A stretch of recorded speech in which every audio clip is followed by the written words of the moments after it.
صباح شريف. 17 سنة كده كنت في شركة في اوديت فيرم، يعني كنا بنعمل ديو ديليجنس كده او حاجة لها علاقة بتقييم شركات، يعني في احدى الشركات. واحنا سهرانين، كان راجل اعمال عنده شركات كتير كده لا حصر لها في قطاعات لا حصر لها، واحنا كنا في احد الشركات اللي عنده في شرم الشيخ، كان قرية سياحية يعني. فالمهم واحنا قاعدين مع بتوع المالية كده بالليل على الساعة كام؟ الساعة مثلا 7 8. لقينا شاب كده عنده 15 سنة، سن 15 سنة، لابس لبس شيفات كده، لبسه متوسخ وبتاع وطبيخ وطماطم وبتاع، ودخل كده كأنه زق الباب برجليه. انا مش فاكر كان المدير المالي اسمه ايه، خالد ولا ايه، فين خالد؟ راح داخل جوه، خد 7000 جنيه وراح طالع. 17 سنة او 16. فمين ده يا رجاله؟ ده قال لك ابن اكس اللي هو صاحب الشركة. فقلت لهم مش فاهم حاجة، فقالوا لي ولا احنا فاهمين حاجة. قلت له طب واخد الفلوس دي رايح فين؟ راح يخرج مع اصحابه. قلت لهم مش فاهم حاجة، قالوا لي ولا احنا فاهمين حاجة. المهم في الاكزيت ميتنج في نهايه الموضوع، يعني بعد ما خلصنا الشغل وبتاع، بنعمل اكزيت ميتنج معاه بعد ما خلصنا كل حاجه، فعايز افهم بقى واتعلم. فقلت له بقول لك ايه، انا دلوقتي حصل يا فندم 1 2 3 وانا مش فاهم بصراحه، عايز افهم. قال لي والله بص يا ابني، انا عنده 3 عيال تقريبا، كلهم ولاد يعني، وهو بيجي في الاجازات بيتعلمهم احسن تعليم، في احسن مدارس، عايشين احسن عيشه. بس هو بيجي في الويك اندز او في الاجازات الطويله، بيشغلهم في جميع انواع الانشطه اللي ليها علاقه بالبيزنس بتاعه. فهو مثلا ليه علاقه بالقطاع السياحي ده، فبيشغلوا شويه في الهاوس كيبنج، بيشغلوا شويه في المخازن، شويه في المطبخ، شويه في الحسابات. إيه خير يا برنس، مالك تعبان ولا ايه؟ قال لي لا، ما هو عشان لما يكبر، وقال لي كده بالظبط، كنا قاعد كده ايه، هو عنده دلوقتي 30000 شركه. قال لك عشان لما يكون قاعد هنا يبقى شايف ايه اللي بيحصل تحت وقاعد. حلو الكلام. فلازم يشتغل يجيبها من تحت، زي بيومي فؤاد كده في المسلسل، جايبها من تحت قوي، فهو جايبها من تحت. وبعد لما يخلص، المفترض ان هو هيروح برضه، مش هيشتغل على طول يعني، برضه ممكن يشغله في بعض البراندات العالميه اللي ليها علاقه بالتخصص. بص بقى، التخصص اللي هو هيتخصص فيه، لان هو كل واحد من عياله بعد ما يخلص تعليم بشكل معين هيروح يشتغل برضه في اماكن معينه عشان يتعلم حاجات معينه ونو هاو معين قبل ما يجي يمسك الشركه. وفي الوقت ده حتى لو انا مش قادر ممكن امسكها لحد تاني. حلو الكلام. ايه بقى الراجل ده بيعمل ايه بقى؟ يعني لما كبرت بقى وفهمت، قال لك ده بيعمل حاجه اسمها الحوكمه العائليه. الشركات العائليه زي ما احنا كنا كاتبين كده، 60 70% فيها بتقع عند الجيل الثاني. فانا النهارده في واحد، حضر العرب الله يرحمه، في واحد بيليد كل حاجه. طب الحد ده مبقاش موجود، عنده 5 عيال. 5 عيال، لو مفيش حاجه اسمها حوكمه عائليه قبل ما تحوكم الشركه، مفيش حاجه اسمها دستور العيله، ما عملناش فاميلي كونستيتيوشن، دستور العيله في الشركات العائليه.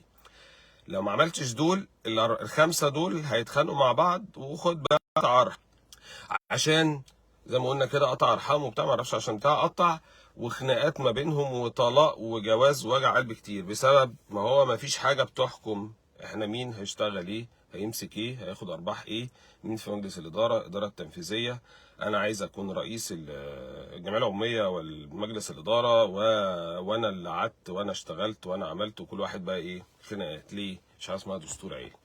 الراجل يعني ايه بقى دستور عيله؟ يعني ايه بقى الراجل اللي عمله عشان نترجم للكوتش ده عمله؟ قال لك في الشركات العائليه، عشان الدايلاما دي اللي بتحصل، لان ال5 حتى لو مسكوا نفسهم، ال5 كل واحد فيهم هيخلف 25 بني ادم طلعوا في الجيل الثالث، لو ال5 دول ما اتخانقوش ال25 هيتخانقوا. فهوب الشركه وقعت، وكل واحد هياخد له حته، وتقعد ايه، الشركه تتقطع. طب ايه اللي بيحصل عشان يتجنب ده؟ والشركات العائليه مش عيب، اكبر شركات في العالم شركات عائليه. جنرال موتورز شركات عائليه، اكبر شركات في الدنيا كلها، سامسونج شركات عائليه. بس ايه الفرق ما بين الشركه العائليه اللي بتكمل وتكبر والشركه العائليه اللي بتتقطع وتتخنق ويقعدوا يتخانقوا مع بعض ويقطعوا في ارحام بعض؟ انه مفيش حوكمه في العيله. صاحب البيزنس الجيل الاول ما عملش حاجه اسمها حوكمه عائليه. ايه الحوكمه العائليه؟ قال لك يا باشا، قبل ما تحوكم الشركه او بارلل وانت بتحوكم الشركه تقلبها كوربريت، معلش يعني، ممكن تلاقي واحد بيعمل مليارات في مصر على فكره، هو بفاميلي بيزنس، بس هو من جوه محل بقاله، هو من بره بيعمل مليارات وكان رهيب ومبنى والتجمع الخامس وحاجه حلوه جدا. ادخل اشتغل جوه ليترلي محل بقاله. فيقوم جايب واحد يقول له ايه، باشا انا عايز اكون كوربريت، انا عايز اكون شركه بقى. حضرتك ما انت بتعمل مليارات ولسه مش شركه، انت في السجل التجاري شركه. قال لك اه لا، انا مش شركه، انا محل بقاله انا ليترلي محل بقاله مش شركه. ليه؟ لان انا مش كوربريت. يعني ايه مش كوربريت؟ يعني ما عنديش حوكمه. يعني ما عنديش GRC governance وريسك وانترنال كنترول سيستم. ف at this point انا لسه محل بالي، انا لست شركه اصلا، ايه مش كوربريت اصلا يعني. فدي عمليه التحول الاستراتيجي اللي بتحصل في الشركات العاديه. بندخل على طول على الشركات. في الشركات الغير عائليه، الشركات العائليه، ننزل الاول على العيله، نعمل حاجه اسمها ايه فاميلي كونستيتيوشن، دستور العيله. تعالى يا برنس، انت عايز تشتغل ايه وعيالك هتعلموا ايه؟ اللي يمسك منصب معين في مجلس الاداره يبقى في الاداره التنفيذيه لازم يكون فيه كواليفيكيشن معينه، مش عشان ابن صاحب المحل. there is no anymore ابن صاحب المحل باشا. كواليفايد هيمسك، ابن صاحب المحل مش ابن صاحب المحل. الكواليفايد هو اللي هيمسك. طب حضرتك عشان تكون كواليفايد لازم تتعلم تعليم معين. فالراجل بيطلع ابنه، البرنس اللي احنا اتكلمنا عليه ده بيطلع ابنه، وكمان مش هيدخله الشركه على طول، لا ده يروح يشتغل في شركه مالتي ناشونال الاول، يروح يطلع يشتغل في بنك مش عارف ايه في امريكا، يتعلم استثمارات. كان معايا في الشركه اللي انا المكتب اللي انا كنت شغال فيه وانا زمان يعني، واحده ابن يعني بنت حد من الناس المعروفين قوي الكبار يعني، وكانت جايه. هي البنت مش جايه عشان تشتغل، هي جايه عشان تتعلم، مش جايه عشان مرتب، لكن بتوزع على ارباح اصلا. يعني البنت كانت جايه باي ذا واي، يعني كانت جايه اول ما جت نيو هاير، لسه طالعه اصلا من الكليه وبتاع، كانت جايه معاها اي جاس وقتها مش فاكر BM 5 سيريز كده. فبعدها اخر الاسبوع جابت اي موكا اي كلاس، اي مرسيدس يعني. فالمهم قعدنا 3 شهور كده، فالثلاث شهور جينا على اخر 3 شهور، فاحنا لاحظنا يعني ان هي بتيجي طول الاسبوع بالمرسيدس وتيجي يوم الخميس بالBM. فاحنا برضو مش فاهمين بصراحه شديده برضو المراجع اللي جواك ايه. فقلنا لها يعني سؤال بريء كده كان بعدها ب3 شهور، هو اشمعنى يوم الخميس واشمعنى يوم الخميس بالBM، يوم الخميس يوم بقيه الاسبوع بالمرسيدس يعني. فهي كان في يعني ايه نظره استنكار مشوبه باستحقار كده، فقالت لك عشان احنا نيجي طول الاسبوع فورمال، نيجي يوم الخميس سمارت كاجوال. بصراحه شديده يعني غريبه جدا. فالمهم الشاهد ايه، هي جايه تاخد فلوس؟ لا، جايه ايه تتعلم. مين اللي بعتها عشان تدخل ديبارتمنت معينه جوه المكتب المراجعه عشان تتعلم حاجات لها علاقه بالانفستمنت والبيزنس؟ ابوها. هي ما تعرفش، هو بيحطها في كاتيجوري معين عشان قبل ما تمسك موقع في الشركه لازم تكون كواليفايد انف. مش معنى ان هي ابن صاحب الشركه ان هي فاهمه كيف يدار البيزنس، ودي نقطه مهمه جدا. فالمهم الشاهد بعد الفاميلي كونستيتيوشن حواراته كتيره، وممكن تقعد سنه ولا 2 تقعد تعمل دستور العيله ده، وتقول بقى مين هيكون ايه. حضرتك عايز ابنك، طب انتوا 5 عيال اصلا، طب حضرتك انت عايز تبقى تقعد في البيت تاخد بروفيت شير، ولا انت عايز تكون في مجلس الاداره؟ طب ده لازم تدرس ولازم تعمل، لازم تكون كواليفايد، وحضرتك عايز ايه؟ ده عايز مجلس اداره، ده عايز ايه الاداره التنفيذيه.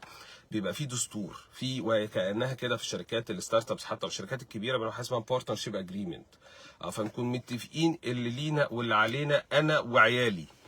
فلما الراجل اللي فوق يعني ايه يعني يتوفى مثلا او يحصل اي حاجه، الراجل اللي فوق راح السجن في يوم من الايام، الشركه مكمله عادي على فكره. مفيش مشكله خالص. ليه؟ التروس راكبه صح، الماني ماشين راكبه صح. فلما كنا بنتكلم كبزنس اونر ممكن تكون جوه الترس اتس اوكي، بس تكون قد الترس ده، ما تدخلش تعطلها جوه.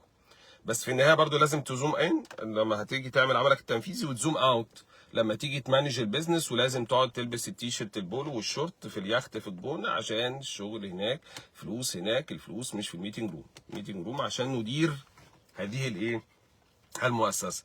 بعد ما نعمل الحوكمه العائليه دي بقى نقوم احنا نازلين على الشركه. تعالى بقى يا باشا GRC ازاي تبقى كوربريت. يعني انت النهارده كنت شركه؟ لا ما كنتش شركه، كنت محل بقاله.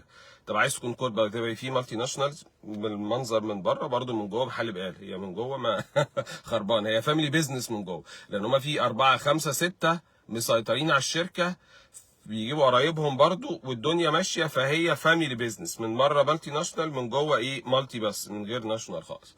فالمهم ان هو بنيجي ننزل تحت بقى وعاملين بقى الجوفرنس بقى.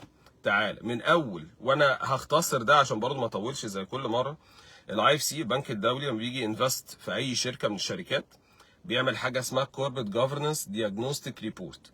بيشرح كده الشركه عشان يشوف اذا كان هيديلها اصلا لون او هينفست فيها من خلال IFC الزراعه الاستثماري بتاع البنك الدولي او لا. طب عشان يضمن ده هو عايز يضمن حاجتين، عايز يضمن استمراريه السستينابيلتي والجروث بتاع الشركه، والا مش هينفست، او مش ايه والا مش هيديلها لون. طب عشان يضمن الاثنين دول قال لك انا عايز اشوف ان عندك GRC ولا لا. عندك عايز اشوف ما مدى نضج تطبيقات الحوكمه ونظم الرقابه واداره المخاطر المؤسسيه في هذه المؤسسه. اكوردنج للسكور كارد ده انا ادي لك فلوس او ما اديلكش فلوس، ولو اديت لك فلوس الانترست ريت اللي هحسبها هتبقى طبقا للماتيوريتي بتاعتك. فمن ضمنها يقوم ماسك من اول البراكتس بتاعه الجمعيه العموميه، المساهمين نفسهم بتعملوا، انتوا فاهمين اصلا انتوا بتعملوا ايه؟ من ضمن المعوقات الاستثمار مباشر. انت عايز تجيب واحد دلوقتي مستثمر استراتيجي هياخد كام؟ يعني 10%. هذا المستثمر الاستراتيجي هو داخل مع ناس في الجمعيه العموميه مش فاهمين اصلا حوكمه. يعني مش فاهمين حوكمه، يعني مش فاهمين ازاي تدار الشركات، ازاي يتم مراقبه وتوجيه الشركات. فادخل مع مين يا باشا؟ انت لو حد قريبك يعني يقول لك هات فلوس عشان اعمل استثمرها وانت عارف ان هو حمار، مش هتدي له حاجه. فاحنا النهارده هنا بيبان بعض الفيديوهات اللي طلعت على الانترنت من فتره كده، الناس مش فاهمه اي حاجه. يعني هو مساهم ومستثمر ومش فاهم جفرنس. حضرتك ده الجوب ديسكريبشن بتاعك اصلا اللي تكون فاهم حوكمه ونظم رقابه واداره مخاطر عشان تعرف تشرف عليه، فتطمن الشركه دي فيها سستينابيلتي وجروث. بعد مراسات الجمعيه العموميه يدخل على مراسات مجلس الاداره. وريني بقى مجلس الاداره، وريني تشكيل هجم مركز الاداره، الكواليفيكيشن بتاعت الناس في مجلس الاداره، اللجان المنبثقه من مجلس الاداره، عندك لجنه مراجعه، عندك لجنه ترشيحات ومكافآت اللي هي تعتبر الاتش ار بتاع المجلس الاداره، بيبقى فيها حد بيقيم اعضاء مجلس الاداره بشكل دوري كاتش ار. ابريزل لمين؟ لاعضاء مجلس الاداره. حضرتك بتشتغل ولا ما بتشتغلش؟ جاي تتظرف تاخد فلوس تاكل عيش، ولا جاي تشتغل؟ جاي تشتغل عشان انت فاهم حاجه معينه، فاهم، عندك بزنس سبجكت اكسبرت في حاجه معينه. احدى شركات الذهب المعروفه يعني جايبين مثلا لما فتحوا في مصر كانوا جايبين عضو مجلس اداره اونر بتاع احدى البراندات الثانيه شغاله في النظارات، عشان هو اكسبرت في الريتيل في الكاستمر سيجمنت اللي هو نفس السيجمنت اللي بيشتغلوا عليه. فهم جايبينه از بزنس سبجكت اكسبرت جوه ايه مجلس الاداره. ليه؟ عشان الحته بتاعه الريتيل في نفس السيجمنت اللي هو بيشتغل عليه الايه الشركه دي. انت جايب الكواليفيكيشن بتاعت مجلس الاداره عامله ازاي، واللجان المنبثقه بتاعته، والمراقبه الاداء والاجنده بتاعت مجلس الاداره، كل ده في الريبورت. وبعدها يقوم نازل على الاداره التنفيذيه. من اول بقى السي او ولا العضو المنتدب وات ايفر هو عضو منتدب ولا رئيس تنفيذي، ولغايه لما ينزل تحت كل ما له علاقه بالتروس بتاعه الريسك مانجمنت، بتاع الانترنال ريسك مانجمنت الاول، واللي هي جواها الانترنال كنترول سيستم، نظم الرقابه الداخليه، اللي هو نرجع تاني للتشين بتاعه الايه الجفرنس اللي هي جي ار سي. الاستراتيجيات من اول بيزنس موديل، والاستراتيجيات لو احنا راكبين عربيه مش عارفين هي رايحه فين او احنا رايحين فين، ينفع ما ينفعش، فلازم استراتيجي ولازم بيزنس موديل. او بعد كده ونازلين، طب انت عشان العربيه دي توصل للساحل في ساعتين فانت عايز سبورت كار، فانت محتاج وحدات اعمال كاليبرز بشكل معين. فوريني الاورجنايزيشن ستراكشر، مش عاملينه وخلاص اورجنايزيشن ستراكشر، لا ده بيحقق الاستراتيجي. بعد لما خلصنا البيزنس يونت يقوم نازل عامل سياسات واجراءات، يعشق قطع الغيار دي في بعضها عشان تدوس بنزين العربيه تمشي. عرفت ان هي تمشي، يعني الدواسه كلمت ازاي التانك فراحت مكلمه الانجن عشان العربيه تمشي. عرفت منين الكلام؟ اس او بيز، عشان الشركات الايه الادارات تكلم بعض. وبعد لما عملنا هذه الاس او بيز رحنا عاملين ايه مؤشرات اداء، رحنا حاطين التابلو زي ما قلنا المره اللي فاتت قبل كده اعتقد فيديو. انت رايح العربيه واخد عربيه مرسيدس من التوكيل، بص زيرو، قال لك يا باشا كل حاجه تمام وضمان 10 سنين مفتوح. حلو، في مشكله؟ حلو، معلش كان في مشكله. حلو، ينفع ما ينفعش العربيه؟ بس قال لك ما فيهاش تابلو بس مش هتركب العربيه مع ان عمل المسطره. يبقى لازم مؤشرات اداء، بيرفورمانس مانجمنت.